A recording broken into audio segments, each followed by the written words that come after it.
it down for us today why recovery is so terribly hard. And I had a few thoughts. I mean, I work as a therapist. I work with people who suffer from PTSD or trauma, all kinds of trauma, mild trauma after car accidents, but also quite complex trauma, so childhood abuse, and then the different traumas that happens after that because of the patterns that have set up so early in childhood. I mean, usually I start with my part of the story, but I was looking at your video about ayahuasca and I thought, okay, maybe it'd be interesting to see what your thoughts on that are, how effective you find it with the group that you went into the Amazon and with the shaman, working with him or her, and the ayahuasca. What are your thoughts on that? I have spent about 10 years working with ayahuasca, and this is actually the kind of 10th year in a row. And so I've seen a very wide variety of people come through the various circles that I've been in, and I've worked with probably about 5 or 6 different providers. I won't call them all shamans because some of them were gringos, some of them were white guys that started doing it themselves. One was very good at what he did, another was very bad at what he did. I had the privilege to work with a very small and dying tribe from Ecuador called the Sequoia. And I worked with them in Costa Rica back in 2012. And that was pretty intense, but and then I took a 4-year break, and so going back in May was the first time that I had drank ayahuasca in 4 years. And it was the first time I went with what I felt was a group of people that had a similar level of trauma and addiction in the past. And it was the first time that I felt like I wasn't the most fucked up person in the room, which was good, you know. And, you know, this particular experiment that we did was a very focused one. There was 6 veterans and myself and 3 brothers, all Shipibo, and there's another smaller tribe that the Shipibo absorbed that's their actual lineage, but they kind of cross between the two. And because we had this very deliberate container set up, and because there was such a motivation for all of us to really work on our issues, and I think also because at the last second they asked me to film it, and so they knew it was going to be recorded. I felt like there was much more of a commitment to the process and an openness to what actually came up during the process. So whereas, you know, the past, I would be in very large circles, mixed, you know, men and women, and there was a very large ego and kind of image component that went along to all of it. This was different. This is the first time that, you know, everybody that was participating really dropped their guard and let everything out. And, you know, I don't know if I had any preconceived notions that we would, you know, cover a wide variety of issues and traumas. I was kind of thinking, well, you know, I expect war trauma, I expect you know, this violent acute traumas to be released and stuff like that. And what I ended up finding out was that even though the war trauma was, you know, of course, difficult for these guys, it wasn't really the core issue that so many of them were dealing with. The core issue is the biggest shame and anger and pain that these guys felt was turning their PTSD on their families when they got back. Or early childhood issues, which would kind of led to the environment where they joined the military. You know, because they had few options or they had dysfunctional families. Were they aware of that before going into the ceremony? I didn't really know much about the guys until we got there. I'd never met them before. Except I loosely met one of them, that we were internet friends. I knew that he was an activist for drug war stuff. but I didn't really know him. He Okay. came to, his name's Ian Benoit, and he came to Crossroads as one of the veterans that they had testing their new veteran protocol. Right. So Crossroads deals with ibogaine and 5-MeO-DMT. Right? And Ian came through that program. I recorded it for Crossroads, and it was a very powerful weekend. That particular weekend that Ian was there, because also our clinical, or not, the Crossroads clinical research director, who's a PhD postdoctoral psychologist, Okay. did his training at the VA, Dr. Joseph Barsuglia. He came and participated with us. So we had, a top-notch research clinician, very concerned about the veteran issue and about trauma, also going through with this kind of like, I don't want to call him the leader of this veterans group, but definitely the kind of like figurehead, or the guy who came up with this idea of let's start getting a pipeline of veterans down to Peru. And he had been working with the three brothers that I ended up working with when he took me down there. And so after we had that Crossroads experience, he invited me to come down and film the guys doing this pilot program. Right. So as to your question and how it's the efficacy of it, I have to say after 10 years, I found that ayahuasca can do amazing work.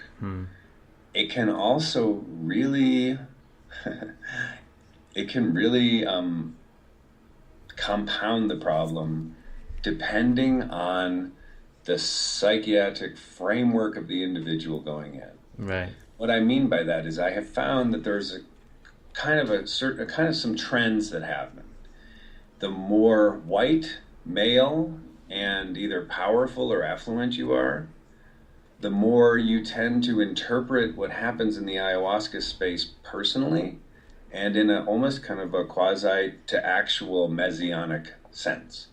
I am here, I have a special mission, the medicine spoke to me, and it told me to come and bring this message, or that I would be this, or that I would be that.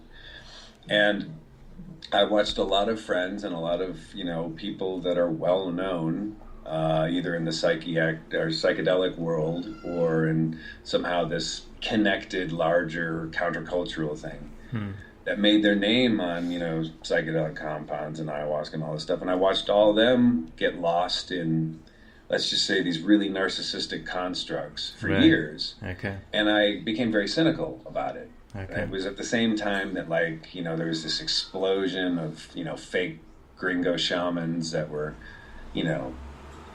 charging ridiculous amounts for ayahuasca, having large co-ed groups that weren't facilitated in any way, sexually assaulting women in the groups, on and on and on, all these things that we've been hearing for years. And it really turned me off to the whole thing, and I started to think that it was just being used as an escape. And then, you get a group of guys who are not really familiar with it, and also aren't part of that whole community, so they have a very different reaction to a lot of it. Interesting that you say also the support of the group, that it's so important, and the setting in which it happens, that really facilitates the healing process. And also then it really can they go... trust each other. Yeah, and that it can really go two directions. Ayahuasca here in Spain is quite big. One is because it's very linked to South America, Spain in general. So there's a lot of shamans coming over here and doing rituals. And what you just mentioned, there's quite a bit of abuse happening as well, or that it becomes a money generating thing rather than there's really the serious intention for people to heal through it. I've done personally myself a few ayahuasca sessions as well, hence my interest in your perspective on it and my questioning you. And my experiences personally I found very beneficial, but I found that because the experiences were quite strong, that if you don't have a sense of boundaries, or you can't have a sense of containment going through the experiences, that it can be quite contraindicative, saying that it could be actually harming rather than healing, because you're in an overflow or an overwhelming state of mind again when it goes too quick, too fast without support. And that can, what you said earlier, can kind of compound everything what you've gone through already, and your emotional state, what you might be suffering from. Yeah. So it's good to put that in perspective, that yes, it can be healing, but also it can be damaging depending on the circumstances and the support you might have. And then I think a lot of it really has to do with, the type of tradition or shaman you work with, Right. and then what the actual dieta looks like. So, for example, you're going to get a much deeper, more lasting, integrative experience if you take a long pre-dieta, go and spend 2, 3 weeks, 4 weeks working with not just ayahuasca but a battery of other plant medicines as well, right, to fully cleanse and rehabilitate the body and the mind as well. Right. And then have a good integration period afterwards, Right. and have support to step into to make the integration stick. Right. The problem is that a lot of people just come right out of very dysfunctional lives. They get dropped into a ayahuasca ceremony and then they get sent right back home, or and if there isn't any type of support or structure to help them retain and integrate the experience, it doesn't have as much of an effect, Right. and it can wear off very quickly. Interesting. I mean, also in trauma work, these concepts are so important. One is to contain whatever comes up, to slow down the process of working with emotions as they're being addressed, using the story of what happened to a person, and then the support afterwards, either through email or the next session. Because if you go into a process, it doesn't, especially when you talk about complex trauma, it doesn't just, you can't just solve it. We would want to, but it can't just be solved in a week or a few weeks. You'll probably be looking at a number of sessions or a period of time. Yeah, I mean, I would say that I qualify as having both, severe acute and severe complex trauma. Right. I believe, going into this 3-year period that began in 2012, it was already bad enough. It was already a lifelong struggle. Right. Then all of these other things happened, which just compounded everything that was on top of it. And I have to say, I was really pushed to my limit. I think that I very, very, really almost didn't make it. Okay. And the last time I was in that position was 10 years ago, before I found ayahuasca. Okay. So I do have to thank this medicine for really kind of saving me twice. But in between, I made choices, and the choices I made in between, when it came to ayahuasca, led me in a number of wrong directions because I chose incorrectly. Right. And I think that's the one thing that I finally figured out about ayahuasca, is that it doesn't heal you. It can, it'll release you from things. It will clean you. It will reconnect you to love and to connection and to unity and all of these things. It will help you forgive. It will help you process. But then it will set you up to see exactly what you're made of and what you're going to choose to do afterwards. So in other words, she'll say, the ayahuasca will give you the wisdom and say, okay, well, I've given you this relief and I've given you this awareness. Now what are you going to do with it? Right. Interesting point to make. Yeah, it was one of the notes I wrote down, associated what you just said, that the way I work with people, there is a part where we're addressing the emotional part, or what I call emotional residue related to the past, etc. And then there's a time when you've kind of addressed that in different ways, in different depths, and coming to a point where you also have to address the habit of illness, or the habit of repeating patterns, thought patterns, feeling patterns, and it's there. So those are two main elements that you have to address the emotional part first, or it has to be addressed.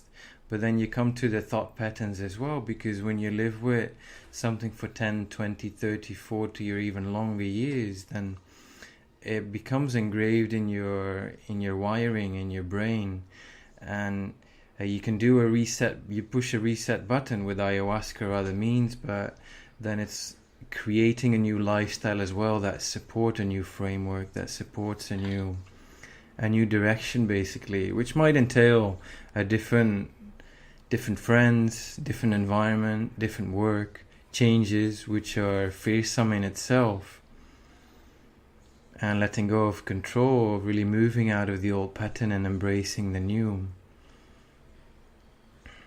I think that's the hardest part for people. I think they fear that, reliving their traumas or whatever, or even just the purging part is what people go into it fearing the most. But when they have to actually be faced with, how much more am I going to carry my story around, how much work do I have to do now to actively and consciously be rewiring in this neuroplastic mode that we're talking about these days. And that really intimidates people, because it becomes all too easy just to fall right back into, those negative cycles and those building up the patterns. Emotion. Yeah. And I feel sorry for the people that, and I mean this genuinely, that have either partners or families that don't understand or that consider it a threat. The ones that are supportive, I mean, those are the ones where all the difference is made. Right. And some of the vets, for example, some of the wives that I've met of the men that I went to Peru with, I mean, just solid people that have learned and had to be strong throughout their marriage, because they had to take care of the men when they came back. Yeah. And so there is a kind of a greater stability and strength with them, and when they get it, it's almost like they give their husbands permission, to let go of all of that stuff. And it's been nice to watch that. But have a you lot taped of them people as well, don't have the that. women?